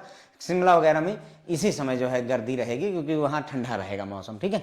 तो मेरे ख्याल से आपको समझ में आ गया होगा नेचुरल बिजनेस ईयर का कॉन्सेप्ट क्या होता है, ठीक है। कस्टम, अब देखो ये कह रहे हैं कि जो 12 महीने का जो हमने कॉन्सेप्ट यूज किया हुआ है, 12 मंथ का पीरियड जो माना हुआ है, ये कस्टम एक्सटर्नल रिपोर्टिंग के पर्पज से है, बाहरी दुनिया को रिपोर्ट करना है, इसलिए हम 12 महीने का कॉन्सेप्ट, 12 महीने का फाइनेंशियल ईयर का कॉन्सेप्ट लेकर के चलते हैं। लेकिन इंटरनल तौर पर, इंटरनल रिपोर्टिंग के लिए हम firms usually adopt a certain span of interval से 1 मंथ और 3 मंथ, ठीक है। दुनिया का देखिए, बैंक जो है अपना फाइनेंशियल डेटा साल का, पूरे साल का फाइनेंशियल डेटा डिस्क्लोज करेगा जनता जनार्दन को, पूरी दुनिया को, अपने इन्वेस्टर्स को। लेकिन इंटरनली हम क्वार्टर क्लोजिंग भी कर रहे होते हैं, हर 3 महीने पे हम अपनी रिपोर्ट तैयार कर रहे होते हैं। देखिए समझ गए ना बात को। तो इंटरनली रिपोर्टिंग के लिए हम जो है शार्टर स्पैन भी यूज कर सकते हैं, और जो है अगर हमें एक्सटर्नल रिपोर्टिंग करनी है, देश दुनिया को बताना है, तो उसके लिए 12 महीने का पीरियड यूज किया जाता है, ठीक है। आई बिलीव आपको क्लियर हो गया होगा। टाइम बहुत लग जाता है, मैं क्या करूं मुझे समझाते समझाते। Applications, comparing the financial statement for different periods, यानी कि हम क्या कर सकते हैं, अकाउंटिंग पीरियड कॉन्सेप्ट की सहायता से हम फाइनेंशियल स्टेटमेंट डिफरेंट पीरियड के कंपेयर कर सकते हैं। जैसे फिजिकल ईयर हो सकता है, फिजिकल ईयर 1 अप्रैल से, फाइनेंशियल ईयर कहिए, फिजिकल ईयर कहिए, बात एक ही है, ध्यान रखिएगा, 1 अप्रैल से 31 मार्च का होता है, या कैलेंडर ईयर हो सकता है 1 जनवरी से 31 दिसंबर का। तो हम क्या कर सकते हैं, इस साल का, इस फिजिकल ईयर का डेटा 2020 का 2021 का कंपेयर कर सकते हैं। ये पॉसिबल किसकी वजह से ही है, ये जो हमारा अकाउंटिंग पीरियड कॉन्सेप्ट है उसकी वजह से। Matching periodic revenue with the expenses for getting correct result of the business operation, thereby measuring the performance during the period in concern. तो हम क्या करते हैं, मैच करते हैं क्या, रेवेन्यू, पीरियोडिक रेवेन्यू जो भी जनरेट हुआ है, किससे, जो भी खर्चा किया है उस टाइम पीरियड के दौरान, ताकि हमें ये पता चल सके बिजनेस की परफॉर्मेंस कैसी है, बिजनेस की परफॉर्मेंस उस टाइम पीरियड में कैसी रही है। ये मैचिंग, ये है हमारा किसकी वजह से पॉसिबल हो पाता है, पीरियोडिक, ये हमारा अकाउंटिंग पीरियड कॉन्सेप्ट की वजह से हो पाता है, ठीक है। फिर enable tax calculation and dividend distribution, अगर आपको शेयर आपने मार्केट में लॉन्च कर रखा है, उसका डिविडेंड देना है, उसके लिए हर साल में सरकार आपसे टैक्स भरवाती है, उसके लिए भी आपका अकाउंटिंग पीरियड कॉन्सेप्ट आपको मदद करता है, ठीक है। यहीं पर ही आपके जितने भी आपके कॉन्सेप्ट हैं वो पूरे के पूरे एंड हो जाते हैं। अब हमें कन्वेंशन पर डिस्कशन करना है। तो हमने अकाउंटिंग पीरियड कॉन्सेप्ट आपको समझाया कि बिजनेस में ये माना जाता है कि बिजनेस लंबे समय तक चलेगा, उतने वर्षों तक हमारे जो वो हैं इन्वेस्टर्स हैं वो वेट नहीं करना चाहते, तो इसलिए एक सर्टेन टाइम पीरियड, 12 महीने का एक टाइम पीरियड ले लिया जाता है, और उसके हिसाब से अकाउंटिंग के डेटा, रिपोर्ट्स और रिजल्ट को पब्लिश किया जाता है, ठीक है। जो टाइम पीरियड है उसके लिए कॉमन कन्वेंशन 1 साल की होती है, कि 1 साल यानी 12 महीनों का एक टाइम पीरियड ही एक बेहतर कम्बिनेशन माना जाता है इसके लिए। अब ऐसा या तो बिजनेस की प्रैक्टिस है, ट्रेडिशन है, या गवर्नमेंट की रिक्वायरमेंट है, ऐसा इस वजह से होता है। कुछ फर्म जो है कैलेंडर ईयर को मानती हैं, 1 जनवरी से 31 दिसंबर तक लेकर चलती हैं अपना डेटा, कुछ जो है फाइनेंशियल ईयर को मानती है, ज़्यादातर फाइनेंशियल ईयर को ही बिजनेस मानता है 1 अप्रैल से 31 मार्च तक, क्योंकि गवर्नमेंट ऐसा मानती है। हम भी जो है इनकम टैक्स भरते हैं तो फिजिकल ईयर या फाइनेंशियल ईयर का ही भरते हैं, हम कैलेंडर ईयर का नहीं भरते हैं, ठीक है। लेकिन आजकल नया कॉन्सेप्ट आया हुआ जिसे नेचुरल बिजनेस ईयर का कॉन्सेप्ट कहा गया। नेचुरल बिजनेस ईयर 12 महीने का होता है, बस इसमें आखिरी महीना वो महीना चुना जाता है, बिजनेसमैन खुद चुनता है, बिजनेस एंटिटी खुद चुनती है, जिसमें सबसे कम बिजनेस एक्टिविटी, सेल्स वगैरह सबसे कम हो, उसी को आखिरी महीना मान लिया जाता है। तो अगर सबसे कम बिक्री आपकी फरवरी में हो रही है तो आखिरी महीना फरवरी है, इसका मतलब आपका बिजनेस कब से, मार्च से लेकर के फरवरी तक चलेगा, मार्च से लेकर के फरवरी तक आपका नेचुरल जो है बिजनेस ईयर हो जाता है, ठीक है। 12 महीने का जो कस्टम है, 12 महीने का जो सिस्टम है, ये हम बाहरी रिपोर्टिंग के लिए यूज करते हैं। इंटरनल रिपोर्टिंग के लिए हम छोटे हर महीने भी रिपोर्टिंग कर सकते हैं, 3 महीने पे भी रिपोर्टिंग कर सकते हैं, ठीक है। अब अकाउंटिंग पीरियड कॉन्सेप्ट की सहायता से हम फाइनेंशियल स्टेटमेंट डिफरेंट पीरियड के कंपेयर कर सकते हैं। अगर हमारे पास में फिजिकल ईयर वाला डेटा है तो 1 अप्रैल से 31 मार्च वाला डेटा कंपेयर कर सकते हैं, अगर कैलेंडर ईयर है तो 1 जनवरी से 31 दिसंबर का भी हम कंपेयर कर सकते हैं। मैचिंग पीरियोडिक रेवेन्यू, हम क्या करते हैं, पीरियोडिक रेवेन्यू को उस फाइनेंशियल ईयर के रेवेन्यू को उस फाइनेंशियल ईयर के एक्सपेंस से कंपेयर करते हैं, और उससे हमें बिजनेस एंटिटी कितना परफॉर्म करी उसका डेटा हमें मिल जाता है। ये मैचिंग कॉन्सेप्ट का ही कहीं न कहीं जिक्र हो रहा है, ठीक है। आपको टैक्स कैलकुलेशन में भी मदद करता है कौन, अकाउंटिंग पीरियड कॉन्सेप्ट आपको टैक्स कैलकुलेशन में और डिविडेंड डिस्ट्रीब्यूशन वगैरह में भी मदद करता है, ठीक है। तो ये हमारे सारे के सारे जितने भी अकाउंटिंग के कॉन्सेप्ट थे फ्रेंड्स, वो सारे के सारे खत्म होते हैं।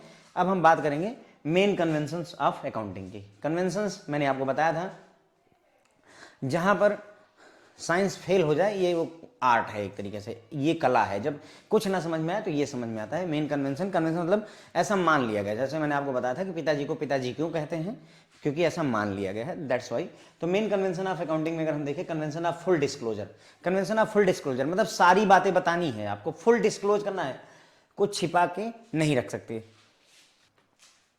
आप, कुछ छिपा के नहीं रख सकते, सब बताना पड़ेगा, that is convention of full disclosure होता है। This implies that accounts must be honestly prepared and all material, जरूरी मटेरियल मतलब जरूरी इंफॉर्मेशन मस्ट बी डिस्क्लोज्ड। इसका मतलब अकाउंट को ईमानदारी से बनाया जाना चाहिए और सारी जरूरी जानकारी जो है दी जानी चाहिए, बताई जानी चाहिए, दिखाई जानी चाहिए। The record should not conceal anything, sorry, the record should not conceal anything from outside, मतलब बाहरी दुनिया से आपको कोई भी चीज चोरी नहीं करनी है, छिपाना नहीं है, कंसील नहीं करना है, आउटसाइडर से कोई चीज हम छिपाएंगे नहीं, कोई सीक्रेट रिजर्व नहीं बनाना है, not to be maintain as per this convention.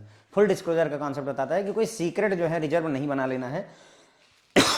घर में लोग बना लेते हैं सीक्रेट रिजर्व, कुछ पैसे उठा करके अलग जगह रख देते हैं, पैंट वगैरह से निकाल के गायब कर दिया जाता है और अलग रख लिया जाता है, बाद में खर्चे काम आएगा, तो वैसा अकाउंटिंग में नहीं होना चाहिए। सीक्रेट रिजर्व का कॉन्सेप्ट यहाँ पर नहीं होना चाहिए।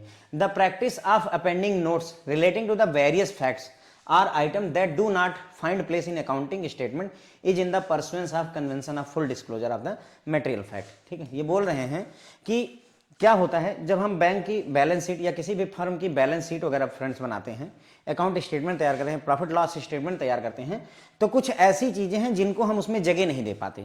अकाउंट हमने तैयार किया, बैलेंस शीट हमने तैयार की, लेकिन हम उसमें जगह नहीं दे पाए उस चीज को, तो उसके लिए क्या होता है, फुट नोट तैयार किया जाता है। जैसे ये से this is a balance sheet, ठीक है, तो यहाँ बैलेंस शीट में पूरा डेटा यहाँ तक आपने भरा, लेकिन इस बैलेंस शीट में कुछ चीजें हम नहीं दिखा पाते। जैसे उदाहरण के लिए कंटिंजेंट लायबिलिटी, आकस्मिक जिम्मेदारियां, ठीक है, इन्वेस्टमेंट की मार्केट वैल्यू, ये सारी चीजें हम अकाउंट में नहीं दिखा सकते, तो उसको कहां दिखाते हैं, उस बैलेंस शीट के फुट नोट बोलते हैं, यानी पैर, जहां पर उसके पैर हैं वहां पर एक नोट डाल देते हैं कि हमारी कंटिंजेंट लायबिलिटी कितनी है, 60 करोड़ रुपए की है, और जो हमने इन्वेस्टमेंट किया है उसके मार्केट वैल्यू कितनी है, 200 करोड़ रुपए। ठीक है, मार्केट वैल्यू यहां क्यों दिखा रहे हैं, क्योंकि ध्यान दो, हमने बताया था जो इन्वेस्टमेंट करोगे, अगर तुमने 80 लाख रुपए इन्वेस्ट किया तो 80 लाख रुपए ही दिखाओगे, भले ही उसकी करंट में वैल्यू 200 लाख या 2 करोड़ रुपए हो गई है, हम 2 करोड़ नहीं दिखा सकते, तो वो 2 करोड़ वहां नहीं दिखा सकते, तो यहां दिखा रहे हैं। कहां दिखा रहे हैं, फुट नोट में दिखा रहे हैं, क्योंकि वो वहां दिखा नहीं पा रहे हैं। ये हम फुट नोट में क्यों दिखा रहे हैं, क्योंकि ये बोलता है फुल डिस्क्लोजर करना है, सारी बातें बतानी है, इसलिए हम बता रहे हैं सारी बातें। बराबर बात, कोई डाउट नहीं ना। कंटिंजेंट लायबिलिटी का एग्जाम्पल आपका, कंटिंजेंट मतलब आकस्मिक, लायबिलिटी मतलब जिम्मेदारी होता है आपका।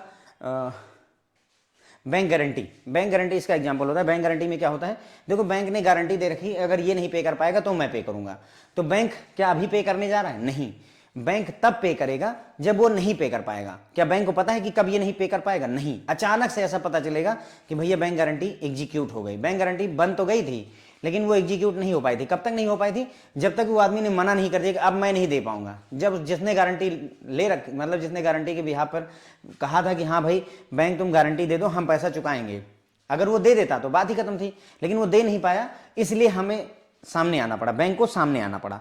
तो वो आकस्मिक लायबिलिटी अचानक से सामने आएगी, पता ही नहीं चलेगा कि कब हमारे सर पे आकर के ये बोझा बैठ गया। That's why we call it contingent liability. Bank guarantee इसका बेस्ट एग्जांपल है। ठीक है, तो ये हो गया कन्वेंशन, पहला कन्वेंशन फुल डिस्क्लोजर का, आपको क्लियर हो गया।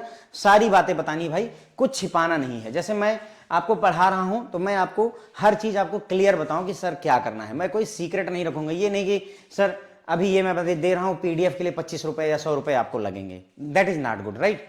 मैं पूरा का पूरा डेटा आपको दूंगा, मतलब मैं आपको सारी बातें सच्ची सच्ची बताऊंगा, कहने मतलब यही होता है। तो फुल डिस्क्लोजर का कन्वेंशन कहता है कि अकाउंट तो पहली बात ईमानदारी से तैयार करो, जो भी जरूरी जानकारी उसको जरूर से जरूर दिखाओ, ठीक है, डिस्क्लोज की जानी चाहिए।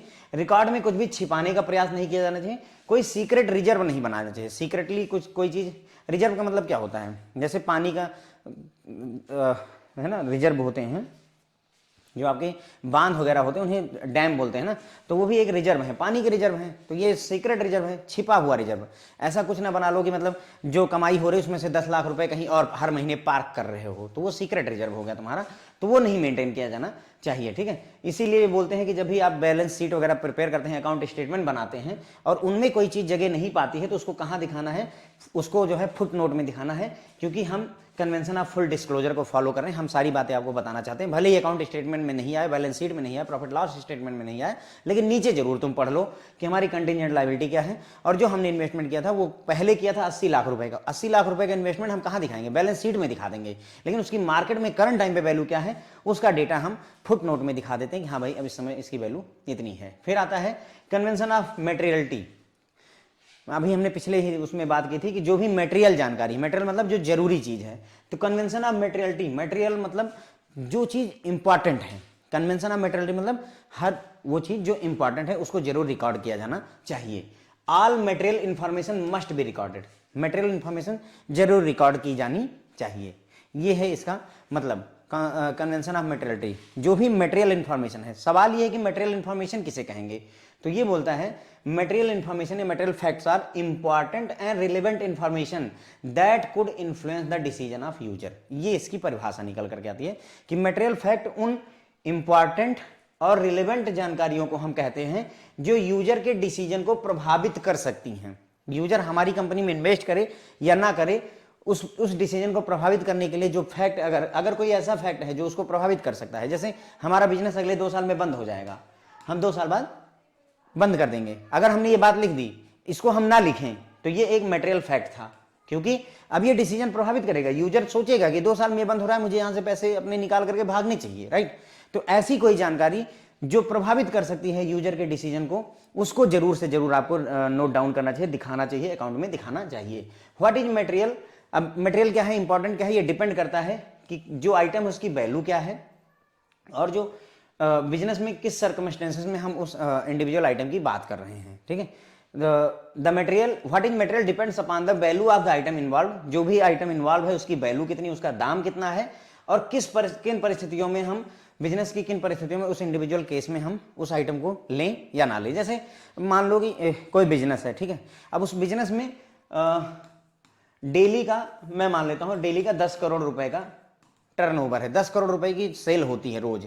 तो ऐसे में अगर मान लो कोई आइटम है 1000 रुपए का, तो क्या इसको नोट डाउन कर देना बहुत ज्यादा जरूरी है, आप मुझे बताएं। 10 करोड़ का उसका रोज का सेल है, 1000 रुपए का एक आइटम अगर हम ना नोट करें तो कोई खास फर्क नहीं पड़ने वाला है। लेकिन कोई पानी पूरी वाला है, उसका दिन भर का सेल ही 10,000 रुपए का है, अब उसका अगर कोई 100 रुपए का ट्रांजेक्शन है तो उसको नोट डाउन करेंगे कि नहीं करेंगे, करेंगे सर, क्योंकि ये 1000 के दिन भर की सेल में 100 रुपए मटेरियल है, मायने रखता है।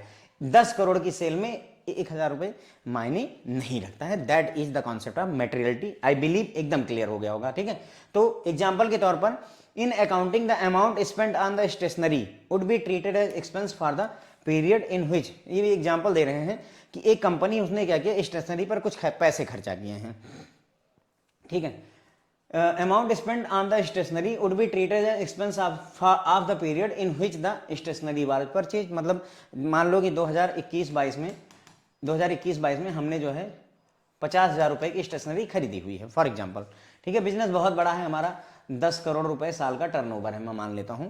हमने 2021-22 में 50,000 रुपए की स्टेशनरी खरीदी हुई है, notwithstanding the fact that a small part of is still lie in the stock. लेकिन 50,000 रुपए की स्टेशनरी में से अभी भी जो है 5,000 रुपए की स्टेशनरी हमारे पास स्टॉक में पड़ी रह गई है। The value of stationery lying in the stock would not be treated as an asset.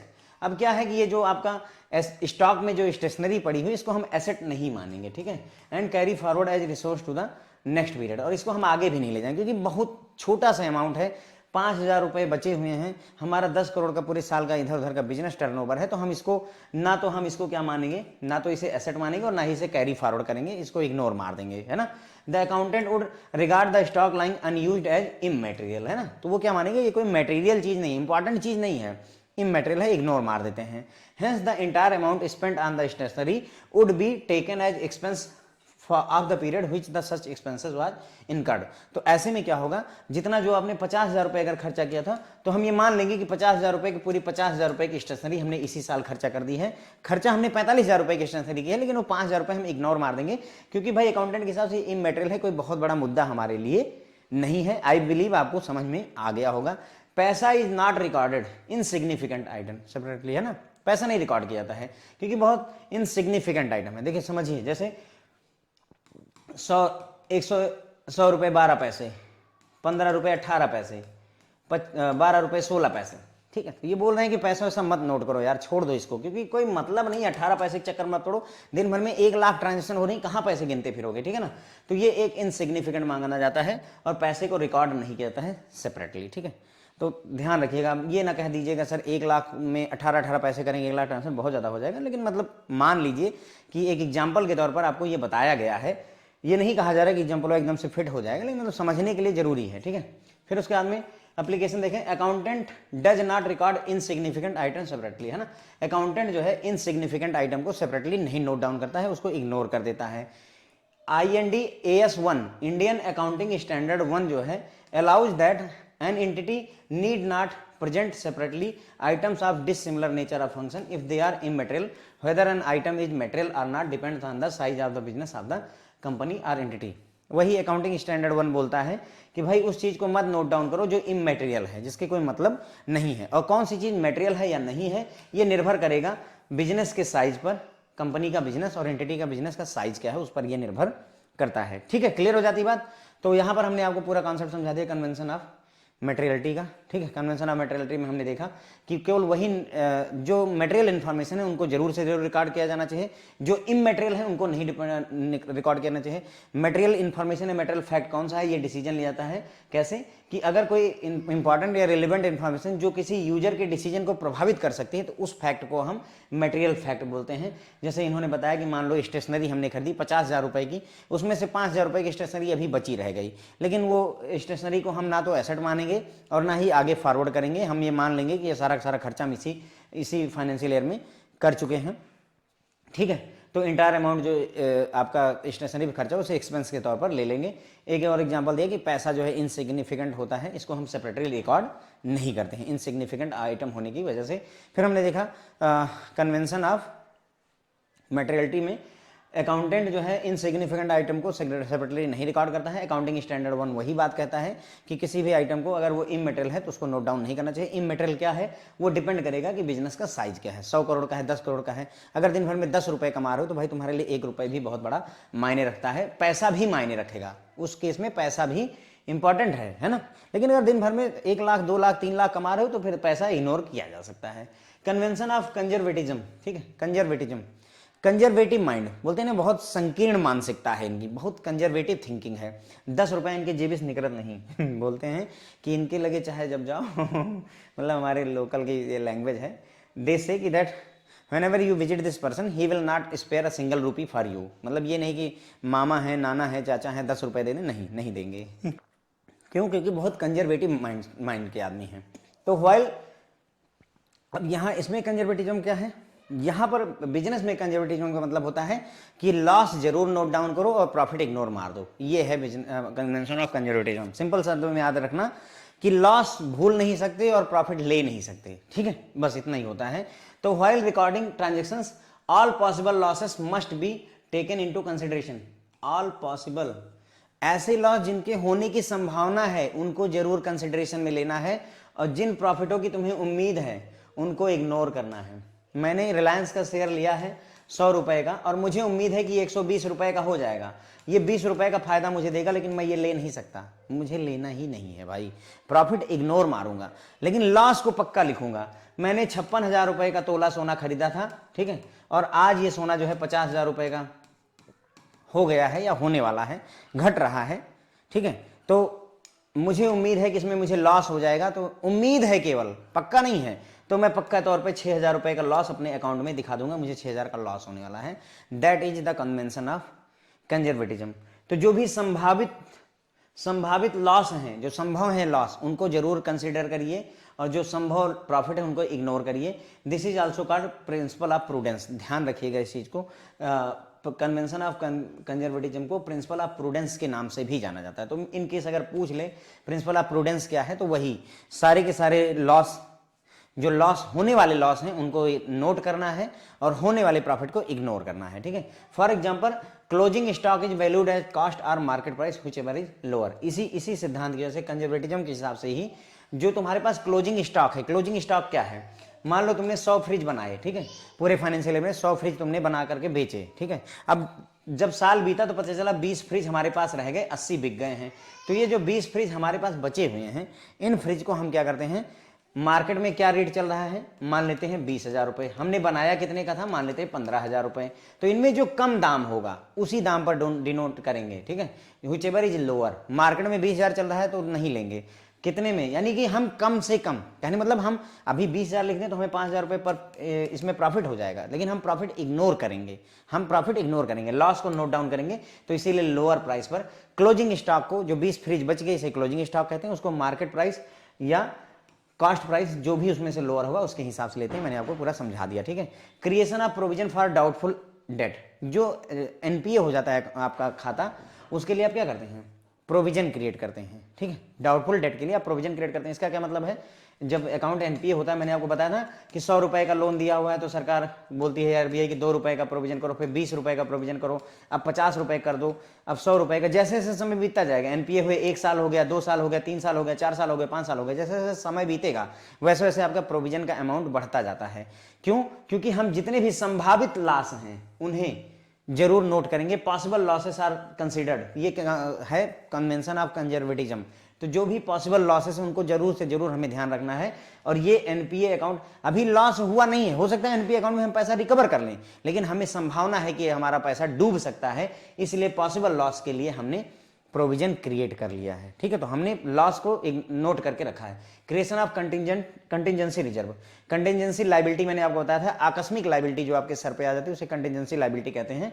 उसके लिए भी रिजर्व बना करके रखा जाता है कि अगर मान लो अचानक से कोई जरूरत पड़ जाए तो उसके लिए हमारे पास पैसा होना चाहिए। Value in stock in hand at lower of the cost और मार्केट वैल्यू। कंटिजेंसी रिजर्व ऐसे भी होता है फ्रेंड, देखिए हम लोग क्या करते हैं 10-20 हज़ार रुपए कहीं ना कहीं अलग से रखे रहते हैं। मान लो घर में कभी कोई अर्जेंसी हो जाए तो कुछ ना कुछ पैसा ऐसी जगहों पर होना चाहिए जहां से हम अचानक परेशान ना हो, तुरंत ही वहां से पैसा पा सकें। That is contingency reserve. जो स्टॉक इन हैंड होता है आपके पास में, या स्टॉक, या फिर जो आखिरी में जो आपके पास स्टॉक बचता है उसको जो लोअर वैल्यू होती है, चाहे कास्ट प्राइस चाहे मार्केट वैल्यू, उसी पर करते हैं। ये जो बात मैंने उदाहरण में आपको बताई तो वही चीज यहाँ फिर लिखी गई है। So the joint life policy at surrender value on the asset side of the balance sheet. इन्होंने ये भी बताया कि अगर कोई एलआईसी की पॉलिसी ज्वाइंट हो, ऐसे सिंपल हो, उसको सरेंडर वैल्यू पर दिखाया जाता है। सरेंडर वैल्यू क्या होती है, देखिए जब भी आप एलआईसी करवाते हैं तो आपको आकर के बोलता है सर कि ऐसा है कि आपको जमा 5 लाख करना पड़ेगा और बदले में आपको 25 साल बाद हम 16 लाख रुपए देंगे। ये आपको बता के चला गया कि 5 लाख रुपए पूरा टोटल जमा होगा, 9 साल का और लॉक इन पीरियड रहेगा। आप 15 साल में 5 लाख जमा करेंगे, 9 साल का लॉक इन रहेगा, 9 5 14, 24 साल के बाद में आपको 16 लाख रुपए मिलेंगे। अच्छा लगता है आपको, सही है। लेकिन आप ध्यान देना, ये जो पॉलिसी है 5 लाख रुपए ना, इसमें एक सरेंडर वैल्यू लिखी होती है कि अगर मान लो इस एलआईसी पॉलिसी को तुम नहीं चलाओगे और इसको तुम सरेंडर करना चाहते हो एलआईसी के पास में, तो वो तुम्हें कितना देगा। तो पता चलता है कि सर वहां 8 लाख लिखा हुआ है। तो ये बात ध्यान रखना, एलआईसी आपको सिर्फ ये 8 लाख रुपए पेबल होती है, 16 लाख की कहीं उसने, वो एजेंट ने तुम्हें बताया है, एलआईसी नहीं बोलती। एलआईसी वो जो, ध्यान दीजिए, आपके पास एलआईसी अगर पॉलिसी है तो अभी देखिए उसमें आपको एक सरेंडर वैल्यू लिखी होगी, वही वैल्यू आप दावे के साथ में मांग सकते हैं, उससे ज्यादा नहीं मांग सकते। इसीलिए क्योंकि एलआईसी की पॉलिसी 25-25 साल चलती है, आदमी को शुरू में झांसा दे दिया गया कि भैया 5 लाख जमा करो 35 लाख मिलेगा, 50 लाख मिलेगा, हमने लगा भी दिया, बाद में सर 50 लाख और 35 लाख कुछ मिलता उलता नहीं है, ध्यान दीजिएगा, ठीक है ना। क्यों, क्योंकि उसमें मैक्सिमम सरेंडर वैल्यू मिल सकते हैं। तो वही बोल रहे हैं कि अगर एलआईसी पॉलिसी आपको बैलेंस शीट में एसेट साइड में दिखानी है तो किस वैल्यू पर दिखाएंगे, सरेंडर वैल्यू पर दिखाएंगे। ये 8 लाख रुपए पर दिखाएगा, 16 लाख पर मत दिखाइएगा, क्योंकि ये आपका संभावित प्रॉफिट है। संभावित प्रॉफिट को हम लेते नहीं है, हमें मिल कितना सकता है, 8 लाख ही मिल सकता है, जो उसकी सरेंडर वैल्यू होती है। आई बिलीव आपको क्लियरिटी हो गई होगी इसमें, ठीक है। तो हमने कन्वेंशन ऑफ कंजर्वेटिज्म मतलब वही कंजूसी वाली बात कही कि बहुत कंजर्वेटिव माइंड के हैं, तो इतने ज्यादा कंजर्वेटिव हैं कि मतलब प्रॉफिट तो इग्नोरे मारे बैठे रहते, प्रॉफिट को सोचते ही नहीं है, लॉस सब गिनाए बैठे हैं कि यहाँ फंसोगे, यहाँ परेशानी होगी। जैसे कई सारे लोगों के पिताजी होते हैं, उनसे बोलो कि बिजनेस करना है तो बोलते हैं कि ये डूब जाएगा, ये परेशानी होगी, यहाँ तकलीफ वहाँ तकलीफ, देश भर का नौटंकी बता करके बिजनेस होने ही नहीं देते हैं। तो ये कंजर्वेटिज्म कॉन्सेप्ट ही कहता है कि भाई सारे लॉसेस नोट करके रखो, जो होने वाले हैं, हुए वाले छोड़ दो, जो होने वाले लॉस हैं उनको ध्यान रखना है, कंसिडर करना है, और जो होने वाला प्रॉफिट है उसको इग्नोर करते हुए चलना है। इसे प्रिंसिपल ऑफ प्रूडेंस के नाम से भी जाना जाता है। जो क्लोजिंग स्टॉक होता है, जो कुछ बचा खुचा माल होता है साल के आखिरी में, उसको कॉस्ट प्राइस या मार्केट प्राइस दोनों में जो लोअर हो उस प्राइस पर हम लेते हैं। एप्लीकेशन में हमने देखा कि हम डाउटफुल डेट के लिए यानी कि एनपीए लोन्स के लिए हम प्रोविजन क्रिएट करते हैं। एनपीए डेट या डाउटफुल डेट ऐसे डेट हैं जो अभी लॉस हुआ नहीं है, होने की संभावना है, लेकिन फिर भी हम वहां पर प्रोविजन कर लेते हैं क्योंकि हम लॉस को नोट करके चलते हैं। कंटिजेंसी रिजर्व जो होता है उसके लिए भी हम अपने लिए पैसा बचा के रखते हैं कि अगर अचानक कोई ज़रूरत पड़ जाए तो उसके लिए कंटिजेंसी रिजर्व होना चाहिए। जो भी स्टॉक इन हैंड है या क्लोजिंग स्टॉक है उसको हमेशा कास्ट प्राइस या मार्केट वैल्यू पर लेते हैं। और जो आपकी एलआईसी पॉलिसी चाहे जॉइंट हो चाहे जैसी भी, उसको हमेशा सरेंडर वैल्यू पर ही एसेट साइड में लिया जाता है, बैलेंस शीट की एसेट साइड में। यहाँ पर ये भी ध्यान रखिएगा, एलआईसी पॉलिसी आपकी एसेट होती है, किसमें होती है? एसेट साइड में होती है। तो ये थोड़ा सा ऐसे ध्यान रख लीजिए, ठीक है। अब आता है कन्वेंशन ऑफ कंसिस्टेंसी का कन्वेंशन देख लेते हैं, और ये आखिरी टॉपिक है हमारा। 4 कन्वेंशन थे, चारों मैंने आपको सिखा दिए, 3 सिखा दिए, एक चौथा भी सिखा देंगे।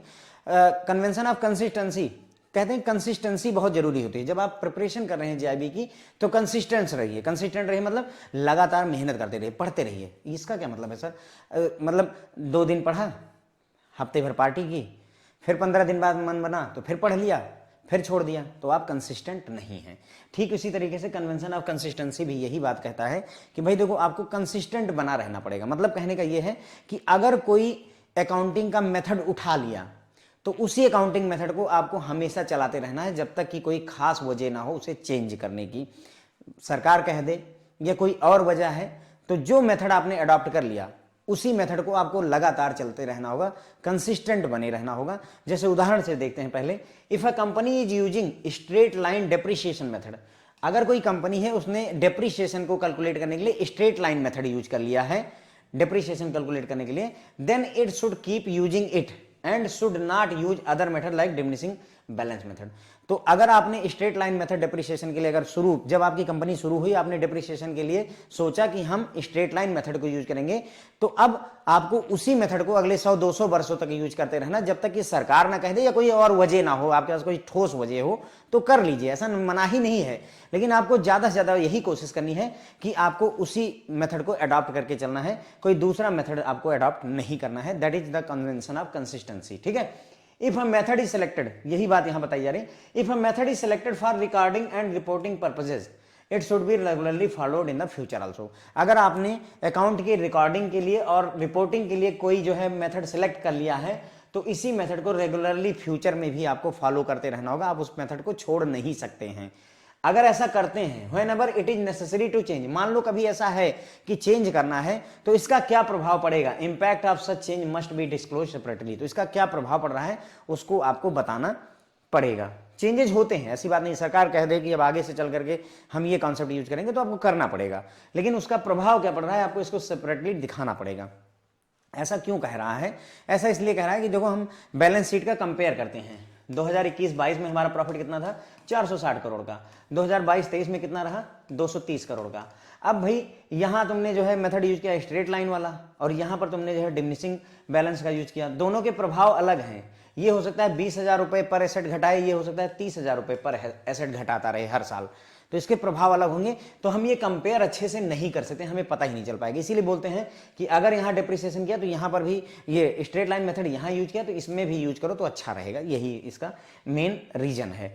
The consistency concept require that once a company has decided one method and has use it for some time, it should continue to follow the same method for all subsequent events of the same character unless it has sound reason to do otherwise. तो वही same बात वही कही, consistency concept कहता है कि एक बार किसी कंपनी ने डिसाइड कर लिया कि उसे एक मेथड यूज करना है और उसे कुछ समय अगले 4-5-6 वर्षों तक अगर यूज कर लिया है, तो उसी सिस्टम को हमेशा फॉलो करते रहिए जब तक कि कोई ठोस वजह ना हो उसको चेंज करने की। उदाहरण के लिए अगर कोई कंपनी स्ट्रेट लाइन मेथड को यूज कर रही है डिप्रिसिएशन कैलकुलेट करने के लिए, तो उसे किसी और मेथड को नहीं अडॉप्ट करना चाहिए जब तक कि कोई बहुत ठोस कारण ना हो। यही होता है आपका कन्वेंशन ऑफ कंसिस्टेंसी, ठीक है। समझ गए? कंसिस्टेंसी का मतलब है कंसिस्टेंट मतलब ये नहीं हम कंसिस्टेंट रहेंगे, नहीं, हमने जो अकाउंटिंग का मेथड अडॉप्ट किया है वो कंसिस्टेंटली हमें यूज करना है, that is concept of consistency, ठीक है।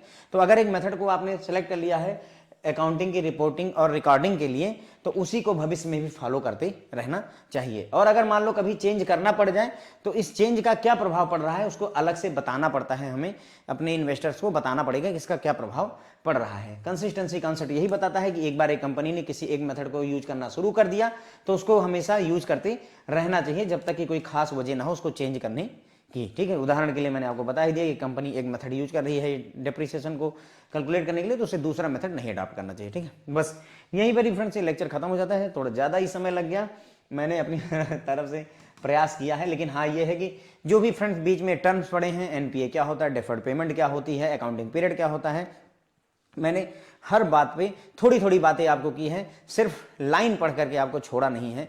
तो होप है कि आप लाइक करेंगे इस चीज़ को, इतनी मेहनत को जो है 1 घंटे 10 मिनट के आसपास की हमारी क्लास हो चुकी है, ठीक है। इसमें मैंने आपको अकाउंटिंग कॉन्सेप्ट जो बचे हुए थे और अकाउंटिंग कन्वेंशन आपको पढ़ा दिए, ठीक है। Thank you so much friends. ये 2-4 लाइनें अगर लिख सकें बेहतर, खराब जो भी तो लिखें जरूर। Thank you so much friend.